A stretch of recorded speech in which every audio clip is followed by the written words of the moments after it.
Usapan naman natin po etong viral ngayon, etong ihi challenge. Grabe, ginawa na ba namang ihian itong Facebook? Grabe naman kayo guys. Diba kung titingnan nyo siya guys, kung titingnan nyo yung video yan, anong masasabi nyo dyan kay ate?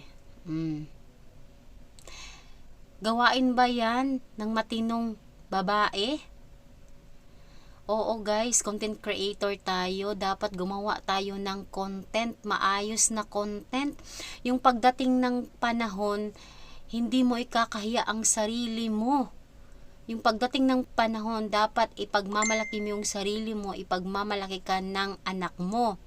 Isipin mo naman guys, yung mga content na ginagawa mo, kung ito ay makikita ng iyong anak, ng iyong asawa, ng iyong nanay, kapatid, kapamilya, ano ang sasabihin nila sa iyo? Buong mundo ang nanonood sa iyo.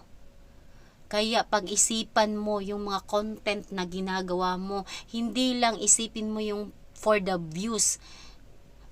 Wala ka na bang kahihiyan na natitira dyan, 'di ba?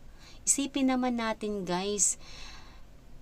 Sobrang malaswa na guys, hindi na ito maganda. Promise. Piliin mo naman yung content na gagawin mo. Huwag naman yung mga ganito. Ano yung iisipin ng anak mo pag nakita ito, 'di ba? Tsaka pagdating ng panahon, pag tumanda ka, ang video niyan ay nandyan lang yan. Kung binura mo man, ito ay na-share ng iba, na-download ng iba, kumakalat na sa kung saan-saan. Kaya pag-isipan mo lahat ng videong i-upload mo. Kasi hindi lang ikaw ang nanonood, buong mundo ang nanonood. Kaya lahat ng gagawin mo dito, pag-isipan mo. Kayo guys, ano yung masasabi nyo sa videong ito sa mga taong nag-a-accept ng ihi challenge, na gumagawa ng ginagawang CR itong Facebook? Bakit dito umiihi? May CR naman kayo, mag-private, no?